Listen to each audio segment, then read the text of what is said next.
සුගත් වසන්ත සිල්වා මන්ත්‍රීතුමා ඔබතුමාට විනාඩි 8ක කාලයක් ලැබෙනවා. ගරු සභාපතිතුමියගෙන් අවසරයි. ඉතා කෙටි කාලයක් ලැබිලා තියෙන්නේ. ඒ කාලේ උපරිම වශයෙන් ප්‍රයෝජනයට ගමු. ප්‍රහාරකයා අශිෂ්ට සම්පන්න වුවත් ප්‍රතිප්‍රහාරකයා අශිෂ්ට සම්පන්න විය යුතු නැහැයි කියලා අදහසක් මේ මුහුණු පොතේ ලියවිලා තිනවා එක්කෙනෙක්ගේ අතින්. ඔව්. ප්‍රතිප්‍රහාරකයා අශිෂ්ට සම්පන්න නොවෙන්නේ ප්‍රහාරකයාගේ අන නිසා නෙමෙයි. මග පෙන්වීම නිසා නෙමෙයි. අපි ශිෂ්ට සම්පන්න වෙන්නේ අපේ හැදියාව, අපේ දේශපාලන දැක්ම, දර්ශනය මත. එක්තරා මන්ත්‍රීවරයෙක් මං සම්බන්ධයෙන් කියපු කාරණයක් ඔළුවට එනවා. ඒක මං හිතන්නේ ඔහු පාර්ලිමේන්තුවේදීවත් ස්කෝලේකදීවත් නෙවෙයි කිව්වේ නිදහස් පරිසරයක් තුල. ඒ නිදහස් පරිසරයක් තුල ඔහුගේ ප්‍රකාශය මං හිතන්නේ ඔහුගේ අතුලාන්තය ආත්මය එළියට පෙන්වන දෙයක්. ඔහු ඊට හැල්ලු විදියට මගේ අවබෝධය, මගේ දැනුම, මගේ බුද්ධිය හැල්ලු කරලා තියෙනවා. ඇත්තටම මට දුක නැහැ. අපිව ගැන හරියට නොදන්න පිටස්තර විශ්වවිද්‍යාලයක වෙන තැනක කෙනෙක් එහෙම කිව්වනම් අපේ මතෙල්ලිලා අයියේ කිය ඇවිල්ලා දේශපාලන නරි නාටකම් නටාපු කෙනෙක්. මට දුක ඒ වගේ කෙනෙක්ගේ කටින් මගේ දෘශ්‍යාබාධිත භාවය, මගේ අවබෝධය, මගේ දැක්ම පිළිබඳ කරපු නිග්‍රහයට. ඔව්, ඒ මන්ත්‍රීතුමාට කියන්න කැමති මට පුළුවන් කෙනෙක්ගේ අතින් අල්ලගෙන මේ කවුද කියලා නම කියන්න. ඒක දෘශ්‍යාබාධ අපට තියෙන හැකියාවක්, කුසලතාවයක්.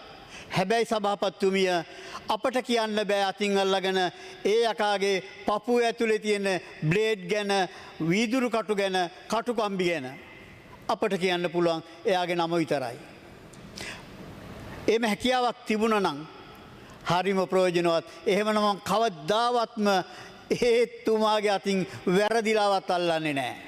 වැරදිලාවත් අල්ලන්නේ නැහැ.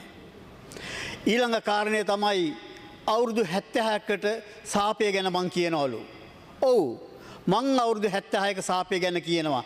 නොදැක්කත් නොපෙනුනත් මොකද මම ඉතිහාසයේ විශේෂවේදී ප්‍රථම පන්තියේ සාමාර්ථයක් තියෙන පුද්ගලයෙක් විදියට මම අවුරුදු 76ක සාපය ගැන නෙමෙයි මට 2500ක ඉතිහාසය ගැන කියන්න පුළුවන්.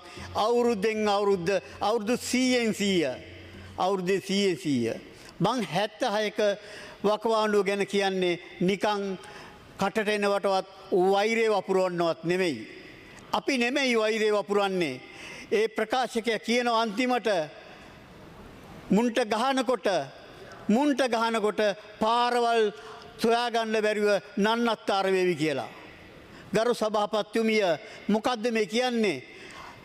ජාතික ජනබලගේ බලවේගයේ മന്ത്രിවරුන්ට ජනතා විමුක්ති පෙරමුණේ മന്ത്രിවරුන්ට ගහනකොට අපට පාරවල් හොයාගන්න බැරි වෙයි කියලා. මේක නේද වෛරය? මේක නේද ප්‍රචණ්ඩත්වයේ කැඳවනවා කියන එක? එතකොට කවුද වෛර කරන්නේ? කවුද ප්‍රචණ්ඩත්වයේ කැඳවන්නේ? ප්‍රචණ්ඩත්වයේ උසිගන්වන්නේ කවුද? මේ නීතිඥතුමා. මම එම නීතිඥතුමාට කියනවා මගේ කේන්තිය, මගේ වෛරය නැත්තම් මගේ කලකිරීම දුක සාධාරණයි. 1978 විවස්ථාවේ මං වගේ ආබාධිත මිනිසුන්ට පාවිච්චි කරන වචනේ මොකක්ද? අබල තැනැත්තන්.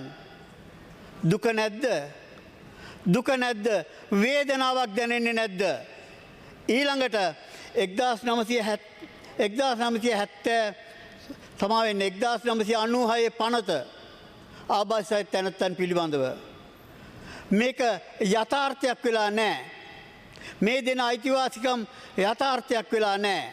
ඊට අවුරුදු 8කට කලින් අපට ලැබෙනවා රාජ්‍ය පරිපාලන චක්‍රලේඛයක් 1988 ආබාධිත තැනැත්තන්ට රජයේ රැකියාව වලින් 3% දෙන එක.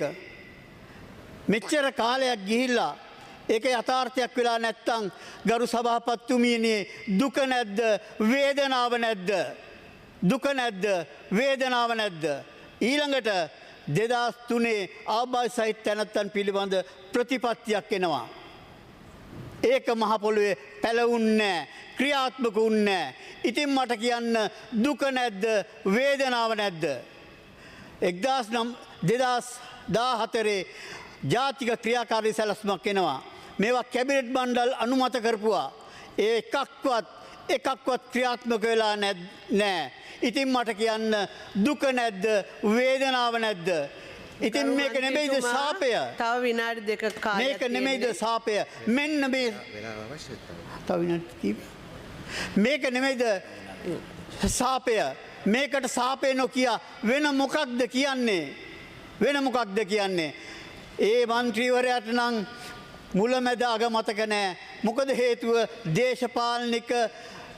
දේශපාලනිකව නන්නත්තර වෙලා නිසා මම දැනගන්න කැමති ගරු විපක්ෂ නායකතුමනි විපක්ෂයේ පොදු අදහසද මේ ආබාධ සහිත පුද්ගලයන් පිළිබඳ හතරක් පොදු අදහසද මේ ගරු මගේ අම්මත් ඡන්දෙ දීපු ශ්‍රී ලංකා නිදහස් පක්ෂයේ ලේකම්වරයා මට කියන්න මොහුගේ කටින් එන්නේ ශ්‍රී ලංකා නිදහස් පක්ෂයේ ආබාධිත වූවන් පිළිබඳ විග්‍රහයද මතයද මේකද ශ්‍රී ලංකා නිදහස් පක්ෂයේ මතය ගරු විපක්ෂ නායකතුමනි ඔබ කියන්න මේකද විපක්ෂයේ මතය ඔබත් එක්ක මම මෑතක කෙටි සංවාදයක් යෙදුණා මට කියන්න විපක්ෂ නායකතුමනි අපේ අවබෝධය ගැන අපේ දැනුම ගැන අපේ බුද්ධිය ගැන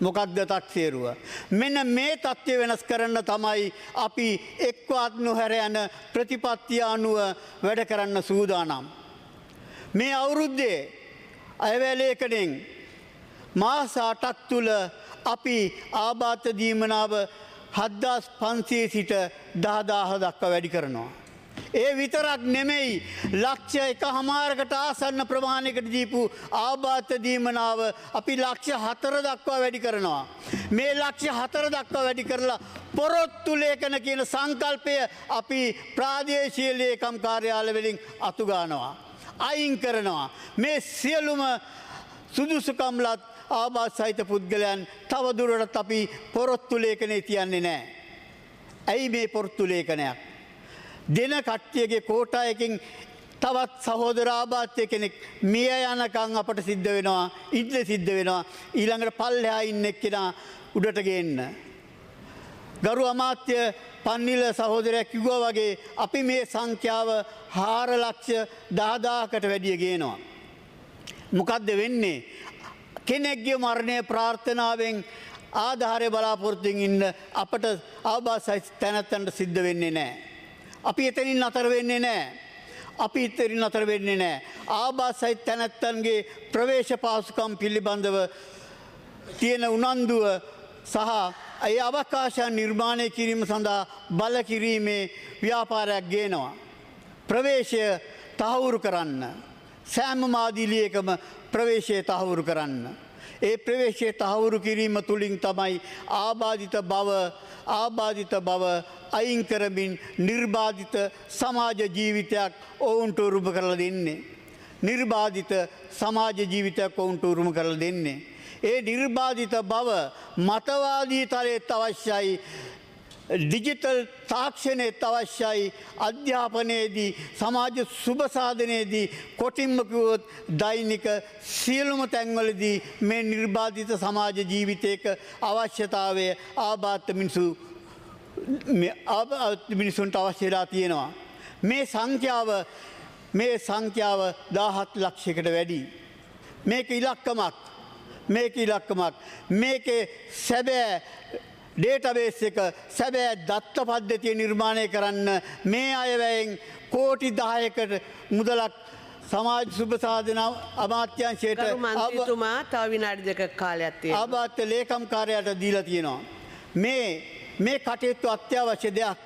දත්ත පද්ධතියක් නැතුව අපි කොහොමද විද්‍යාත්මක ප්‍රවේශයකින් විද්‍යාත්මක ප්‍රතිපත්තියක් මත මේ ආබාධ ජනතාව බලගන්වන්නේ ශක්තිමත් කරන්නේ ඔවුන්ගේ ඌමනාවන් තේරුම් ගනිමින් ඒ අවශ්‍යතාවයන් ඒ සේවාවන් සපයන්නේ. අපි ආණ්ඩුවක් විදියට සූදානම් ජාතික ජන බලවේගයේ විදියට අපි සූදානම් අන්නේ දත්ත මත පදනම් වෙලා විද්‍යාත්මක ප්‍රවේශයකින් පෝසත් රටක් තුළ ලස්සන ජීවිතයක් උරුම කරදීමේ මහඟු සත්කාරය නෙමෙයි සමාජ වගකීම සත්කාරය නෙමෙයි සමාජ වගකීම් ඉෂ්ට කරන්න ජාතික ජන බලවේගයේ රජය සූදානම්. අන්න ඒක තමයි ගරු ජනාධිපති අනුර කුමාර දිසානායක සහෝදරයා කිව්වේ.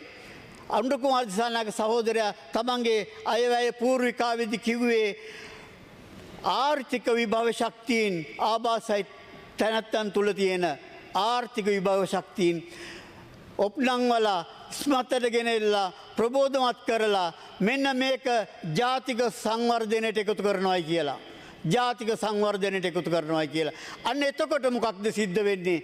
ජාතික සංවර්ධනයේ නියම හවුල්කරුවන් බවට මේ ලක්ෂ සංඛ්‍යාත ආබාධිත මිනිසුන්ට පත්වෙන්න පුළුවන් වෙනවා. ආබාධිත පුද්ගලයන්ට පත්වෙන්න පුළුවන් වෙනවා. එතකොට අර වගේ කෙනිහිලිකම් ටොකු ඇනිලි කොකා පෙන්නිලි වලට ඔරොත්තු නොදෙන ආබාධ සහිත ප්‍රජාවක් ශ්‍රී ලාංකීය සමාජයට ඒවි. තවදුරටත් එන්ඩේරා සහ බැටලුවා න්‍යායට ආබාධ සහිත ප්‍රජාව සූදානම් නොවේවි. අන්නේ මහඟු සත්කාරයට මහඟු සමාජ වගකීම දරන්න මේ ගරු විපක්ෂයේ නායකතුමා ඇතුලේ පක්ෂවල බුද්ධිමත් පුළුල් මනසක් තියෙන ආයෙත් මං කියනවා බුද්ධිමත් පුළුල් මනසක් තියෙන විපක්ෂයේ මන්ත්‍රීවරු එකතු වේවි. කුහකයෝ සමාජයේ කුණුවක්කියට යාවි. බොහොම ස්තුති ගරු සභාපතිතුමනි.